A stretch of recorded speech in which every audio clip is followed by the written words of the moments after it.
जय हिंद दोस्तों, नमस्कार दोस्तों। मैं रवि प्रताप सिंह एक बार फिर आया हूँ आपके सामने मेरे दोस्तों साइंस के वन लाइनर लेकर। और मेरे दोस्तों ये हमारी आज 8वीं वीडियो है और हमने इस सीरीज का नाम रखा है मेरे दोस्तों नौकरी का धमाका। और मेरे दोस्तों हम इसमें 2000 प्रश्नों को कवर करने वाले हैं। तो आइए मेरे दोस्तों आज की वीडियो की शुरुआत करते हैं। और पहला वन लाइनर है मेरे दोस्तों आपके सामने। देखिए, जब प्रदूषण वायुमंडल में उपस्थित होता है और वायुमंडल के अवयवों की अनुकूल मात्रा में परिवर्तन आ जाता है तब उसे क्या कहते हैं मेरे दोस्तों? वायु प्रदूषण कहते हैं। अगला वन लाइनर, अनेक गैसें जब वायुमंडल में उपस्थित नमी, जलवाष्प आदि से क्रिया करके जब अम्ल बनाती हैं तथा जब वह पृथ्वी पर वर्षा के साथ बरसता है तो उसे क्या कहते हैं मेरे दोस्तों? अम्ल वर्षा कहते हैं। मेरे दोस्तों ये जो है इसमें हम 2000 प्रश्नों को या 2000 वन लाइनरों को कवर करने वाले हैं। और ये सभी मेरे दोस्तों किसी न किसी परीक्षा में आए हुए हैं और कुछ ऐसे भी हैं जो भविष्य में आने वाली परीक्षाओं में संभावित हैं। तो देखिए अगले वन लाइनर की ओर चलते हैं। अम्ल वर्षा किन किन अम्लों के कारण होती है? तो सल्फ्यूरिक अम्ल और नाइट्रिक अम्ल और सल्फ्यूरस अम्ल, ठीक है, इनके कारण होती है अम्ल वर्षा। अगले वन लाइनर की ओर चलते हैं मेरे दोस्तों। सल्फर डाइऑक्साइड कौन सा अम्ल बनाती है मेरे दोस्तों? सल्फ्यूरिक अम्ल बनाती है। सल्फर ट्राइऑक्साइड कौन सा अम्ल बनाती है मेरे दोस्तों? सल्फ्यूरस अम्ल बनाती है। नाइट्रोजन ऑक्साइड कौन सा अम्ल बनाती है मेरे दोस्तों? नाइट्रिक अम्ल बनाती है। भोपाल गैस त्रासदी कब हुई थी मेरे दोस्तों? 3 दिसंबर 1984 को हुई थी मेरे दोस्तों। बहुत आती है 3 दिसंबर 1984 भोपाल गैस त्रासदी। भोपाल गैस त्रासदी का कारण कौन सी कंपनी थी मेरे दोस्तों? यूनियन कार्बाइड नाम की कंपनी थी। अगले वन लाइनर की ओर चलते हैं मेरे दोस्तों। भोपाल गैस त्रासदी में कौन सी गैस का रिसाव हुआ था? मिथाइल आइसोसाइनाइड का रिसाव हुआ था मेरे दोस्तों। प्रमुख वायु प्रदूषक कौन कौन से हैं मेरे दोस्तों? कार्बन मोनोऑक्साइड, ठीक है, इसको हम CO बोलते हैं। अगला है सल्फर डाइऑक्साइड जिसको हम SO2 बोलते हैं मेरे दोस्तों।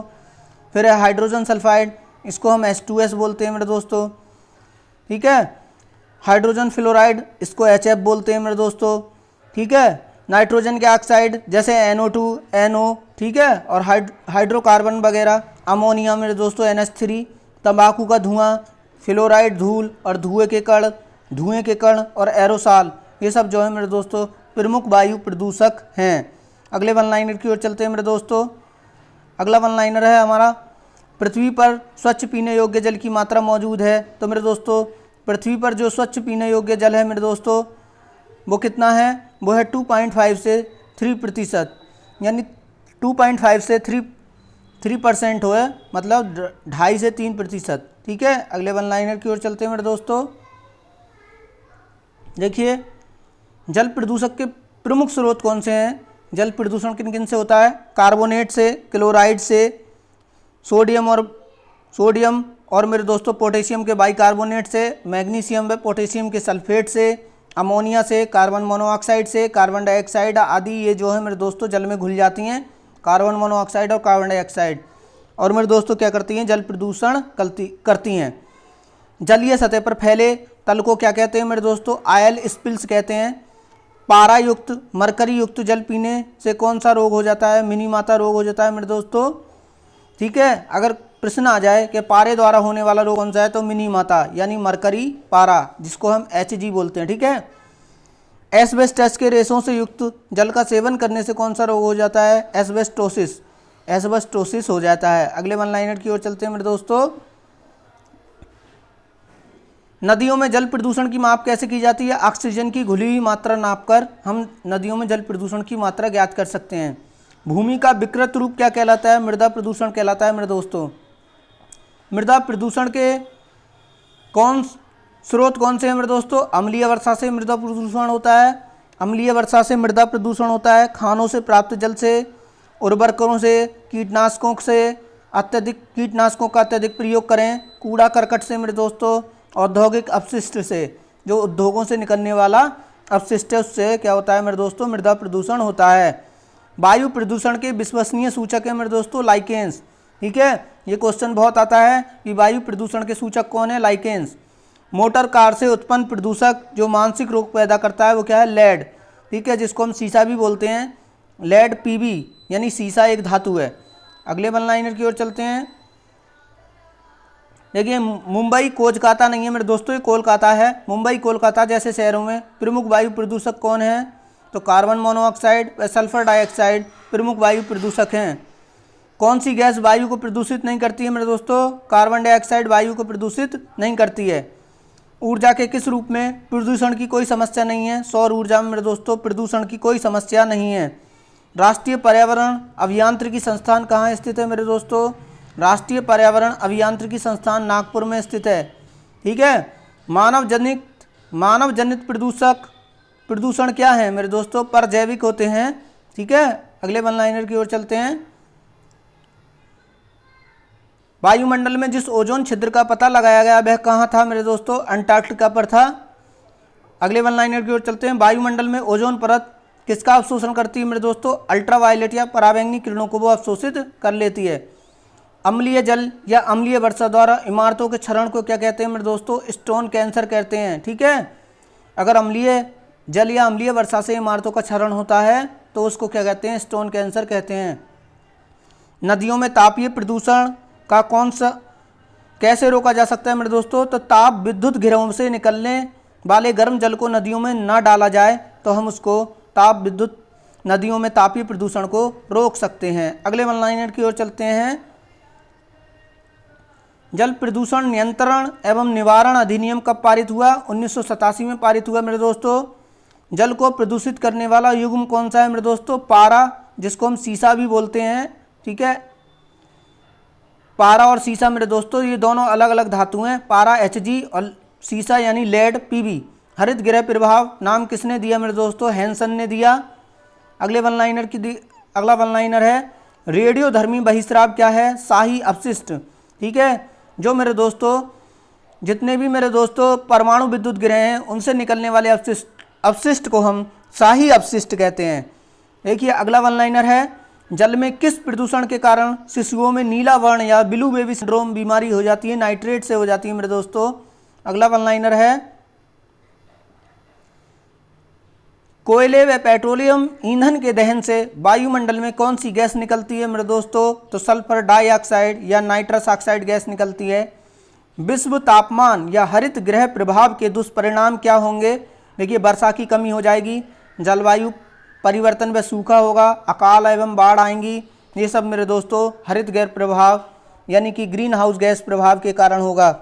कौन सी गैस हरित गृह प्रभाव में सबसे अधिक योगदान देती है मेरे दोस्तों? या ग्रीन हाउस के लिए सबसे ज़्यादा कौन सी इफेक्टिव गैस है? तो वो है मेरे दोस्तों कार्बन डाइऑक्साइड CO2। कौन सी? CO2। अगला वन लाइनर देखिए मेरे दोस्तों धूल प्रदूषण कौन सा वृक्ष रोकने में सहायता करता है? नीम का वृक्ष मेरे दोस्तों। अगला वन लाइनर है देखिए कौन सी गैस हरित गृह प्रभाव में योगदान देती है? मीथेन देती है। फ्लोराइड जल में कौन सी बीमारी उत्पन्न करते हैं? फ्लोराइड जल से कौन सी बीमारी उत्पन्न करते हैं? खून की कमी हो जाती है मेरे दोस्तों, हड्डियों का टेढ़ा मेढ़ा होना होता है, शारीरिक अंगों में विकृति आ जाती है मेरे दोस्तों। जीव जंतुओं का संरक्षण किसके द्वारा होता है? भारतीय जीव जंतु कल्याण बोर्ड द्वारा। भारतीय जीव जंतु कल्याण बोर्ड द्वारा। शुद्ध जल की प्रकृति किस प्रकार की होती है? उदासीन होता है मेरे दोस्तों शुद्ध जल। अगला वन लाइनर है ग्रीन हाउस या हरित गैस हैं कौन सी हैं? क्लोरोफ्लोरोकार्बन है मेरे दोस्तों, कार्बन डाइऑक्साइड है, मीथेन है, नाइट्रोजन डाइऑक्साइड है। ये सब क्या है? ग्रीन हाउस या हरित गृह गैसें हैं। किस वायु प्रदूषण के कारण मानव में तंत्रिका तंत्र संबंधी रोग हो जाते हैं? सीसा या लेड जिसे हम Pb बोलते हैं। अगले वन लाइनर की ओर चलते हैं मेरे दोस्तों लोहे की खान में काम करने वाले मजदूरों को किसके कारण लौह शक्तिमायता रोग हो जाता है? सिलिका के कारण मेरे दोस्तों, सिलिका के कारण। देखिए अगला वन लाइनर ताजमहल को क्षति किसके कारण पहुंच रही है? तो मेरे दोस्तों मथुरा तेल शोधनशाला, ठीक है, मथुरा रिफाइनरी जो है उससे निकलने वाले वायु प्रदूषण के कारण ऐसा हो रहा है। अगले वन लाइनर की ओर चलते हैं मेरे दोस्तों सूर्य से आने वाली हानिकारक पराबैंगनी विकिरणों से शरीर में कौन सी बीमारी हो जाती है? त्वचा का कैंसर हो जाता है तथा त्वचा संबंधी बीमारी हो जाती हैं। देखिए मेरे दोस्तों मेरे चैनल पर आप प्लेलिस्ट में जाइए, वहाँ पर मैं बर्ड ज्योग्राफी की डिटेल में क्लासें ले रहा हूँ मेरे दोस्तों, और वहाँ पर आप ज्योग्राफी बहुत अच्छे से पढ़ सकते हैं। आपके सारे कॉन्सेप्ट क्लियर हो जाएंगे मेरे दोस्तों। अगर आप मॉक टेस्ट देना चाहते हैं ज्योग्राफी के तो वहाँ भी मेरी प्लेलिस्ट में जाइए, वहाँ पर आप मॉक टेस्ट भी वहाँ पर ज्योग्राफी के पाएंगे। और मेरे दोस्तों, आप अगर ट्रिक के माध्यम से ज्योग्राफी पढ़ना चाहते हैं, ट्रिक के माध्यम से बहुत से टॉपिक मैंने बहुत अच्छे से समझाए हैं, तो आप वहाँ पर प्लेलिस्ट में जाइए, वहाँ पर ट्रिकी ज्योग्राफी भी दे रखी है। देखिए डीडीटी क्या है मेरे दोस्तों, अजैविक अनियनकारी कीटनाशक है। आप सभी जानते हैं डीडीटी जो है क्या है मेरे दोस्तों, एक कीटनाशक है जो अजैविक है मेरे दोस्तों, मतलब कृत्रिम बनाया गया है। अनियनकारी मतलब इसका अपघटन नहीं होता है। केंद्रीय प्रदूषण नियंत्रण बोर्ड कहाँ पर है? नई दिल्ली में है मेरे दोस्तों। केंद्रीय चिड़ियाघर प्राधिकरण कहाँ स्थित है मेरे दोस्तों? नई दिल्ली में है। जीबी पंत हिमालय पर्यावरण एवं विकास संस्थान कहाँ स्थित है मेरे दोस्तों? अल्मोड़ा में है। अगले वन लाइनर की ओर चलते हैं मेरे दोस्तों। भारतीय वन अनुसंधान एवं शिक्षण परिषद कहाँ है मेरे दोस्तों? देहरादून में है। भारतीय वन प्रबंधन संस्थान, देखिए मेरे दोस्तों, भारतीय वन अनुसंधान एवं शिक्षण परिषद, ध्यान से सुनिएगा, देहरादून में है। भारतीय वन प्रबंधन संस्थान कहाँ है मेरे दोस्तों? भोपाल मध्य प्रदेश में है। और देहरादून कहाँ है मेरे दोस्तों? उत्तराखंड में है। वन आनुवांशिकी तथा वृक्ष प्रजनन संस्थान कहाँ है मेरे दोस्तों? कोयम्बटूर में है। वन आनुवांशिकी तथा वृक्ष प्रजनन संस्थान, ठीक है, कहाँ पर है? कोयम्बटूर में। वन उत्पादकता केंद्र कहाँ स्थित है मेरे दोस्तों? रांची में है। राष्ट्रीय विज्ञान औद्योगिक संस्थान कहाँ स्थित है मेरे दोस्तों? फरीदाबाद में है। भारतीय वनस्पतिक सर्वेक्षण कहाँ स्थित है मेरे दोस्तों? कोलकाता में है। अगले वन लाइनर की ओर चलते हैं। भारतीय प्राणी विज्ञान सर्वेक्षण कहाँ स्थित है मेरे दोस्तों? कोलकाता में है। देखिए इससे पहले हमने क्या पढ़ा था? इससे पहले पढ़ा था मेरे दोस्तों, भारतीय वनस्पतिक सर्वेक्षण कहाँ स्थित है? कोलकाता में। और भारतीय प्राणी विज्ञान सर्वेक्षण कहाँ स्थित है? वो भी कोलकाता में है। अगले वन लाइनर की ओर चलते हैं मेरे दोस्तों। चेरनोबिल परमाणु दुर्घटना का संबंध किस देश से है? यूक्रेन से है मेरे दोस्तों। और चेरनोबिल परमाणु दुर्घटना कब हुई थी? 1986 में हुई थी। संसार के समस्त जंतु जगत को किन उपजगतों में विभक्त किया गया है? 2, एक कोशिकीय व बहुकोशिकीय। एक कोशिकीय व बहुकोशिकीय मतलब एक कोशिकीय मतलब एक ही कोशिका होगी मेरे दोस्तों। बहुकोशिकीय मतलब बहुकोशिकाओं से बने होंगे। एक कोशिकीय प्राणी किस संघ में रखे गए हैं मेरे दोस्तों? प्रोटोजोआ संघ में रखे गए हैं। बहुकोशिकीय प्राणी कितने संघों में विभाजित किया गया है? 9 संघों में बांटा गया बहुकोशिकीय प्राणियों को। संघ प्रोटोजोआ के जंतुओं का शरीर किस प्रकार का होता है मेरे दोस्तों? केवल एक कोशिकीय होता है मेरे दोस्तों। मेरी आपसे रिक्वेस्ट है मेरे दोस्तों, मेरे चैनल को जरूर सब्सक्राइब करें और मेरे दोस्तों लाइक कीजिए मेरे वीडियो को ज़रूर, और ज़्यादा से ज़्यादा लोगों में शेयर कीजिए, जिससे इस साइंस के क्वेश्चनों का लाभ अधिक से अधिक लोग ले सकें मेरे दोस्तों। ये मेरे दोस्तों मेरे भारत का चैनल है, आपका चैनल है मेरे दोस्तों, और मैं आप पर बहुत विश्वास रखता हूँ मेरे दोस्तों। आप मेरे चैनल को ज़रूर सब्सक्राइब कीजिए। अगला वन लाइनर है मेरे दोस्तों। बहुकोशिकीय जंतु शरीर पर असंख्य छिद्र, शरीर में एक गुहा किस संघ के प्रमुख लक्षण है मेरे दोस्तों? संघ पोरीफेरा का।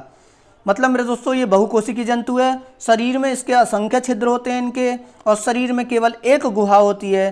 किस संघ के प्रमुख लक्षण है मेरे दोस्तों? संघ पोरीफेरा का ये प्रमुख लक्षण है। इसी के साथ मेरे दोस्तों मैं अपनी वीडियो को समाप्त करता हूँ। जय हिंद, जय भारत, और जल्द ही अगली वीडियो आने वाली है मेरे दोस्तों। थैंक यू, धन्यवाद।